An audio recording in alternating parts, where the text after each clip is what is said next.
बाबा की अतिशयकारी चमत्कारी मनोहारी सर्व रोगहारी श्री अजितनाथ भगवान की 10 लक्षण महापर्व की उत्तम ब्रह्मचर्य धर्म की 170 समोसरण में विराजमान सभी भगवंतों की परम पूजाचार्य वगुन गुरुदेव शिक्षण विद्यासागर जी महामुनिराज की मुनि शेखवाड़ विमल सागर जी, अनंत सागर जी, धर्म सागर जी, अचल सागर जी आदि समस्त 3 कम 9 करोड़ मुनिराजों की ये बोले पूज्य मुनिवर श्री भाव महाराज की। आज का यह पावन प्रसंग जिस को देवता भी तरसते हैं, उस दिन के लिए यह बड़े सौभाग्यशाली होते हैं जो इन पर्वों को मना करके अपने जीवन में इन पर्वों को स्थान देते हैं और इस ब्रह्मचर्य व्रत का पालन करते हैं।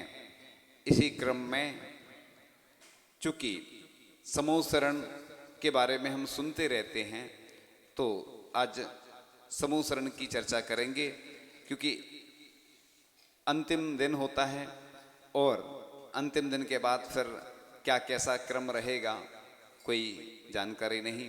तो यह जो आप लोगों ने समोसरण में रहकर पूजन रचना की, तो समोसरण की अभूतपूर्व रचना करके मन इच्छित दान देते हुए महती प्रभावना के साथ चक्रवर्ती द्वारा जो पूजन की जाती है, श्रावक अपने इसको कल्पद्रुम पूजन कहते हैं। श्रावक अपने पवित्र परिणामों द्वारा इन पूजाओं से विकारों का समन करते हुए जीवन का लक्ष्य प्राप्त करते हैं। तो पुण्यशाली जीव ही चक्रवर्ती का वैभव पाता है। इससे पुरुषोत्तम, नरेंद्र, नरश्रेष्ठ व सठखंडापति भी कहा जाता है। तो समोसरण में क्या विराजमान रहते हैं, जैसे मंदिर में जो छत्र लगाए जाते हैं, चमर लगाए जाते हैं, मूल नायक अजितनाथ भगवान हैं, उनके ऊपर अभी जो अष्ट प्रत्याहार से वह रहित हैं, क्योंकि अरहंत भगवान को कहा है अठपाड़ीहिर सय्याणम, यानी जो अष्ट प्रत्याहार से सहित हों। जैसे बाहुबली भगवान होते हैं, सिद्ध भगवान की प्रतिमा होती है, उनके ऊपर अष्ट प्रत्याहार नहीं लगाए जाते। सिद्ध भगवान और बाहुबली भगवान जो सामान्य केवली होते हैं, उनको जब हम उनकी गणना करते हैं गिनती, तो भी प्रतिमाओं में नहीं आती है। 24 तीर्थंकर की प्रतिमाएं ही गिनती में आती हैं, तो वह सामान्य केवली होते हैं, उनके अष्ट प्रत्याहार नहीं होते। तो अष्ट प्रत्याहार, इन प्रत्याहारों को धारण करने की अर्हता जिन्हें होती है वे अरहंत कहलाते हैं। प्रत्येक तीर्थंकर अरहंत परमात्मा इनसे समलंकृत होते हैं। यह भगवान के महिमा बोधक हैं। जिस प्रकार से भगवान तो 4 अंगुलों पर विराजमान हो जाते हैं, उनको इनसे कोई तात्पर्य नहीं होता है, लेकिन भगवान इतने महिमाशाली होते हैं, पुण्यशाली होते हैं कि उनकी महिमा का वर्णन करने के लिए ये अष्ट प्रत्याहार होते हैं। तो यह भगवान के महिमा बोधक प्रतीक चिन्ह के रूप में होते हैं और कष्टों का निवारण करने वाले होने से भी होते हैं। तो प्रातिहारा, इन प्रातिहारा सुरपति नियुक्ता देवस्तेषाम कर्मणि कृत्यणि प्रातिहार्याणि, अर्थात देवेंद्रों द्वारा नियुक्त प्रतिहार, सेवक का कार्य करने वाले देवता को अरहंत के प्रातिहार कहते हैं। और उनके द्वारा भक्ति हेतु रचित अशोक वृक्ष आदि, ये हरा हरा वृक्ष दिखता है ना, अशोक वृक्ष आदि को, तथा इनके प्रातिहारों की तरह तीर्थंकर अरहंत प्रभु के साथ सदैव रहने से प्रातिहार कहलाते हैं। तो जिस वृक्ष के नीचे दीक्षा होती है, समस्त जीव शोक रहित हो जाते, इसलिए इसको क्या कहा जाता है, अशोक वृक्ष। इसी प्रकार से सिंहासन होता है भगवान का, रत्नमयी पीठिका के ऊपर उत्तम रत्नों से निर्मित सिंह जैसी आकृति लिए होता है। इस पर प्रभु 4 अंगुल ऊपर विराजमान होते हैं। यह एक धनुष ऊंचा होता है। तो जब प्रतिदिन अभिषेक आदि करते हैं, पांडुकशिला रखते हैं। पांडुकशिला तो वैसे जन्माभिषेक के समय पांडुकशिला पर अभिषेक होता है, लेकिन सिंहासन पर रख के भी इसलिए करते हैं कि कई बार गंधोदक की व्यवस्था नहीं बन पाती है तो ये व्यवस्थाएं जहाँ जैसी होती हैं, लेकिन हमारे जो 3 लोक के नाथ हैं उनको हम उच्चासन देने की भावना करते हैं। जैसे कि कुंडलपुर में बड़े बाबा विराजमान हो रहे थे, जब हम ब्रह्मचारी थे और आचार्य भगवान के पास गए, आचार्य श्री बड़े बाबा कैसे विराजमान होंगे, तो आचार्य श्री बोलते हैं अपन उनको उच्चासन दे देंगे बना के और कहेंगे बड़े बाबा आप आ जाइए। तो ऐसे ही आचार्य श्री ने जब कहा तो हम छोटी बुद्धि वाले, अल्प बुद्धि वाले सोचते हैं कि आचार्य श्री ने तो बहुत हल्के से कह दिया, जैसे बहुत सरल काम हो। छोटी बुद्धि वाले तो ऐसे ही सोचते हैं। जब हमने सामने देखा तो बस वो पंक्तियाँ याद आ गई। मीरा ने ही भक्ति में घनश्याम को ध्याया था, कौन सी भक्ति करूं मैं प्रभु जी, तुम मेरे घर आओ।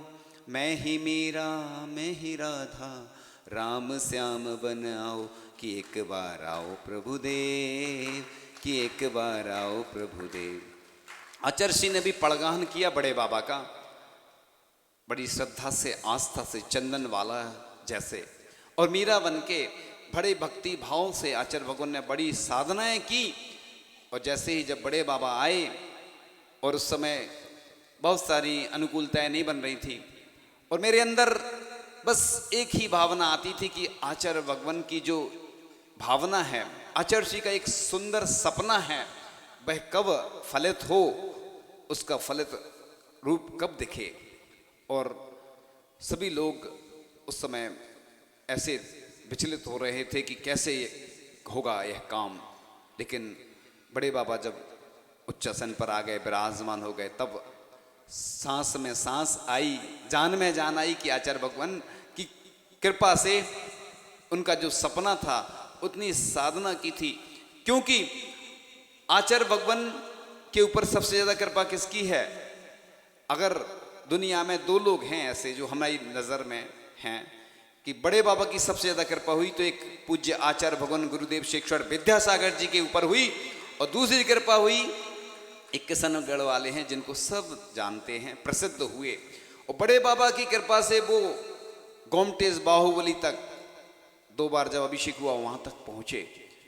उनके पास कुछ भी नहीं था, लेकिन वो हमेशा बोलते हैं कि बड़े बाबा के यहाँ जब से दान दिया तो उनकी समृद्धि यश कीर्ति पूरे में फैलती गई।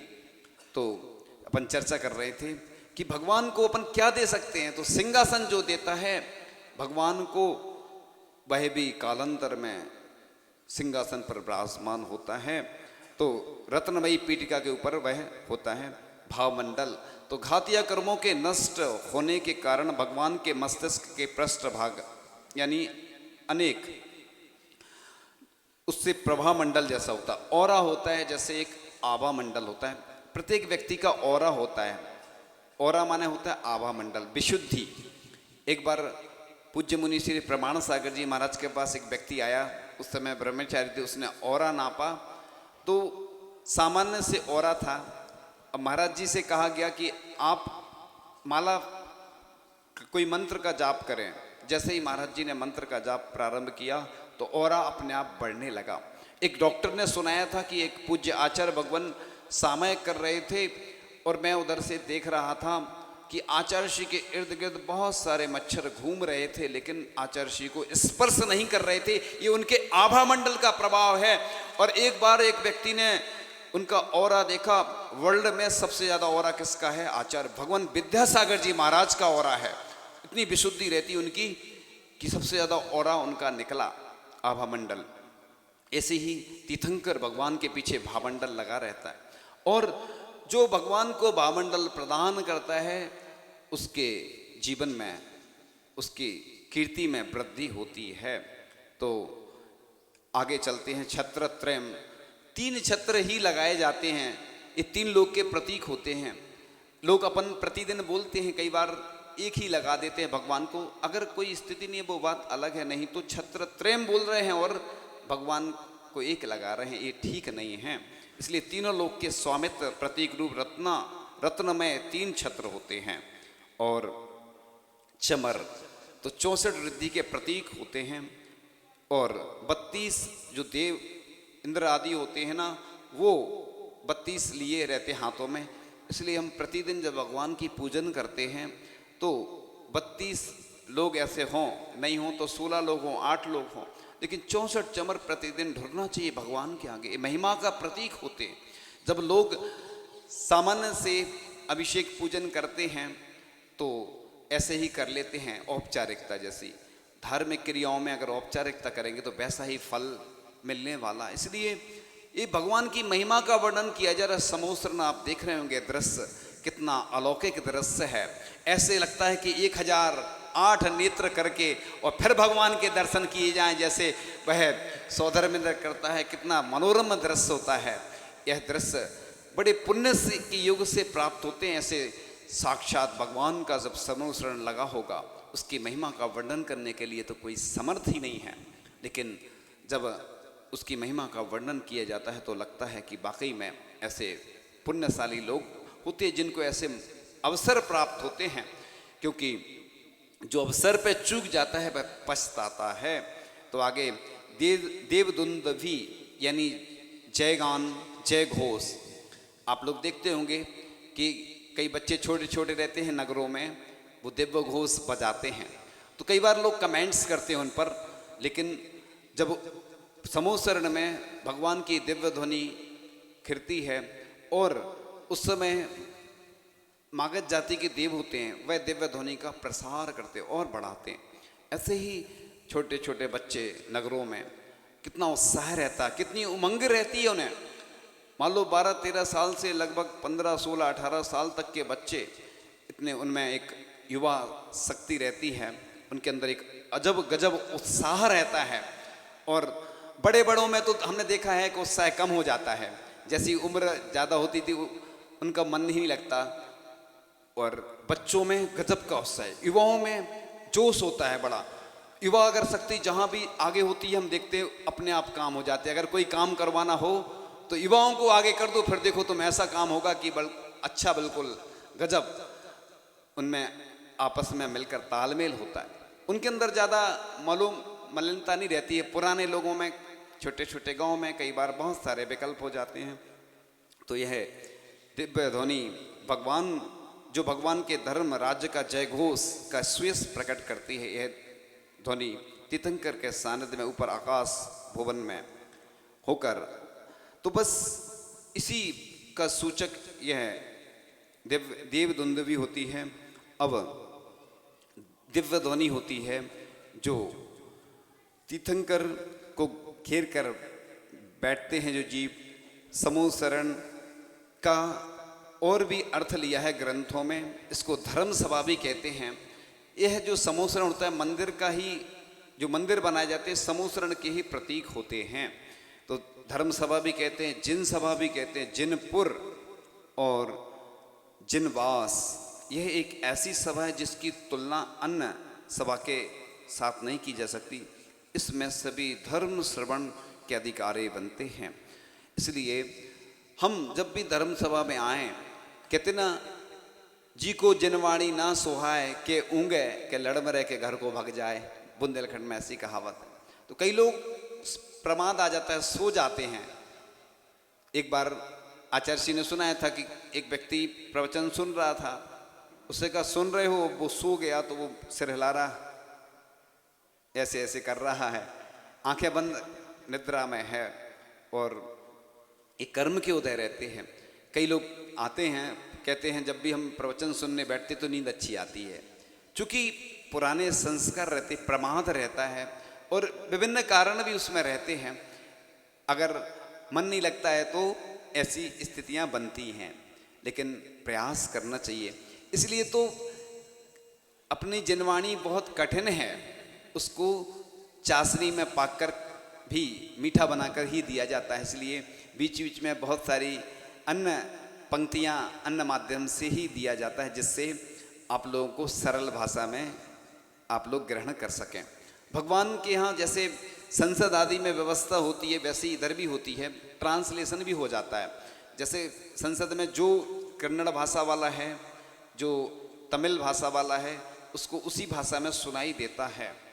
यह समोसरण की महिमा है कि सब जीवों के रोग शोक सब दूर हो जाते हैं, कष्ट दूर हो जाते हैं, और जिनके पैर नहीं होते वह भी चलने लगते, जिनको दिखाई नहीं देता दिखाई देने लगता है। समोसरण की महिमा अपरंपार है। तो तीर्थंकर प्रभु को केवल ज्ञान की उत्पत्ति होते ही 3 लोक में हलचल मच जाती है। उस समय कल्पवासी, ज्योतिषी, व्यंतर और भवनवासी देवों के घंटानाद, सिंहनाद, दुंदुबी ध्वनि और शंख ध्वनि होने लगती है। समस्त इंद्रों के आसन जोर जोर से कंपायमान होने लगते हैं। वे अविधि ज्ञान से भगवान के केवल ज्ञान उत्पत्ति को जान लेते हैं और सौदर में इंद्र 4 कदम आगे नमस्कार करते हैं। आज कई लोग हैं जब साधु संत आते तो जाते ही नहीं हैं, क्या करना है। इसलिए जब भी कोई मुनि महाराज आदि हों, चाहे प्रवचन के लिए हो या कुछ आहारचर्या अन्य के लिए, अपन को निवेदन करने जाना चाहिए। लेकिन आज ये सब परंपराएं धीरे धीरे इसलिए होती जा रही हैं कि लोग सोचते हैं हमें क्या करना, हम थोड़ी कमेटी में हैं। एक जगह के व्यक्ति आए, कहने लगे मंदिर में पुताई तक नहीं होती है क्योंकि कमेटी वाले करवाते नहीं और हम लोगों को अधिकार नहीं है। तो ये स्थितियां क्यों होती जा रही हैं?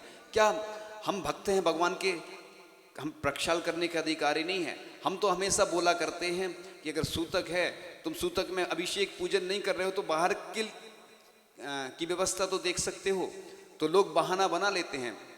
दिल्ली में तो लोग कहते हैं कि 15 दिन को छुट्टी मिल गई, बहुत अच्छा रहा। कर्नाटक में लोग भगवान का नाम नहीं लेते हैं। इस बारे में सेकंड पार्ट में चर्चा करेंगे कभी फिर आगे, चूँकि ये विषय इतना बड़ा है और वो उस विषय को लेंगे, प्रासंगिक भी नहीं है। लेकिन सूतक आदि जब लगे तो बाहर की व्यवस्था करें। आपने देखा होगा अन्य धर्म वाले लोग हैं वो इतनी अच्छी व्यवस्थाएं करते हैं, लेकिन जब भी बात आती है हम देखते हैं मंदिरों में जाते हैं, किसी ने हमें बताया कि महाराज जी ऐसी इधर ऐसा ऐसा है, जाला लग गया। तो हमने कहा हम नहीं बोलेंगे क्योंकि हम बोलेंगे हमें दोष लगता है। तो एक श्रावक का कर्तव्य है, सिर्फ भगवान का अभिषेक और पूजन करने से ही पुण्य का अर्जन नहीं होता है।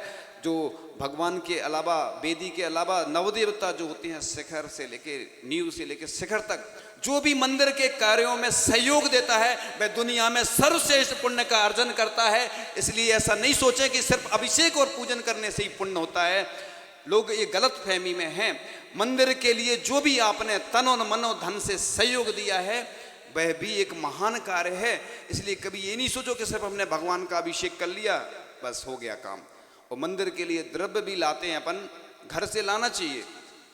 ये तो पुजारी आदि की व्यवस्था इसलिए की जाती है कि जिससे जो लोग समय नहीं दे पा रहे हैं ज़्यादा पूजन के लिए, तो वो आते हैं तुरंत तैयार मिल जाती।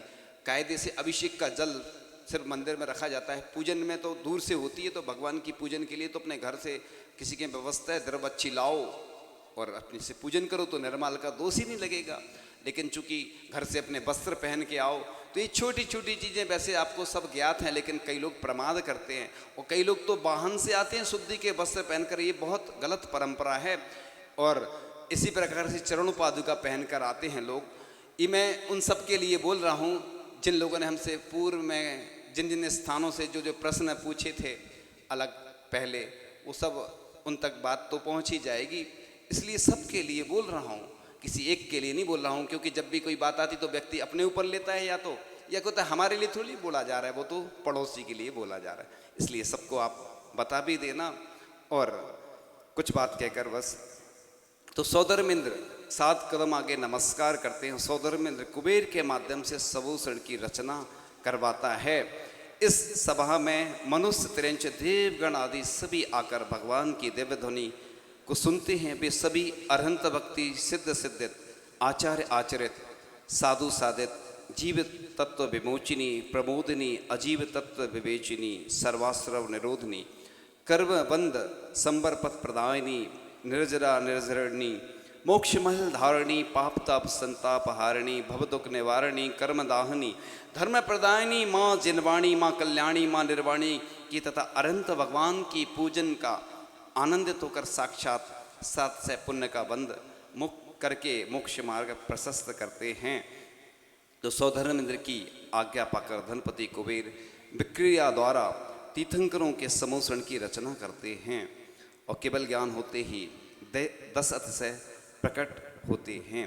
धर्म देशना के भाव से प्रभु 5000 धनुष अर्थात 20,000 हाथ, 30,000 फिट उन्नत आकाश में अधरूपेण शोभित हो जाते हैं। ऊपर पहुंचने के लिए चारों दिशाओं में एक एक हाथ प्रमाण उन्नत 20-20 हजार सीढ़ियाँ होती हैं।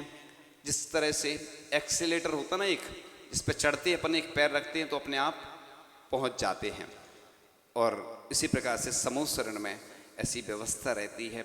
सुख शांति समता अहिंसा वात्सल आदि का आश्रयभूत होता है। जहाँ पर समान रूप से शरण सबको मिलती है वह है समूह शरण। इस प्रकार से संक्षेप में आज समूह शरण के बारे में बताया।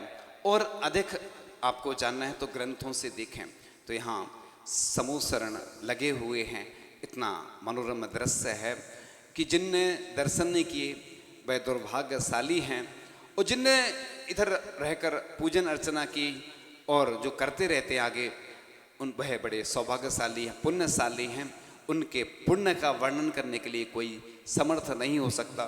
इसलिए जो भी छत्र चमर भामंडल की महिमा बताई गई है कि भगवान के ऊपर मंदिर में ऐसी व्यवस्थाएं होना चाहिए, क्योंकि बहुत सारी कमियां देखी जाती हैं। ये छोटी छोटी वस्तुएं तो हम स्वयं दान के माध्यम से देकर प्रदान करके लगा सकते हैं। बाकी जो जैसी व्यवस्था जहाँ होती है पूरे देश में वो चलती रहती है। भगवान भी भगवान भरोसे रहते हैं, इसलिए हम तो भगवान के भक्त हैं। एक बार हम दमोह में अभिषेक देखने गए, दर्शन कर रहे थे, तो गंधोदक के लिए कटोरा जो हमने देखा तो हम देख के हमारा हृदय द्रवीभूत हो गया और मुझसे रहा नहीं गया। मैंने कहा तुम मेरे भगवान इतने गरीब नहीं हैं कि तुम ऐसा टूटा फूटा कटोरा रखे हो। हमारे भक्त इतने धनवान हैं और उनसे हम बोल के भैया अच्छा पात्र रखवाएंगे, क्योंकि गंधोदक 3 लोक के नाथ का गंधोदक है। इसको तो स्वर्ण के पात्र में रखना चाहिए, लेकिन हम नहीं रख पाते हैं। तो रजत पात्र में नहीं रख पाते, तो पीतल के में, तांबे के में, लेकिन स्टील तो अदम धातु मानी गई। इसलिए पात्रों में कभी भी स्टील का उपयोग नहीं करना, क्योंकि स्टील जो उपयोग करते दरिद्रता आती जाती उनके में। इसलिए महाराज जी हमेशा प्रेरणा देते रहते हैं, बड़े महाराज जी। तो कई जगह स्वर्ण की झारियाँ बनवाई गई, कलश बनवाए गए, कम से कम 8-10 जगह स्वर्ण की झारियाँ लोगों ने अपना स्वर्ण दान दिया, धन दिया और बन गई। प्रेरणा से सब कुछ हो जाता है। जब साधु संत प्रेरणा देते हैं तो 170 समोसरण लग जाते हैं। और दुनिया में ऐसा कोई काम नहीं, जब आचार्य भगवान ने प्रेरणा दी तो रजत मंदिर की भूमिका बनी और लोगों ने प्रतिमा रखाई, तो सब हो जाता है। इसलिए भगवान के लिए कभी भी कंजूसी नहीं करना।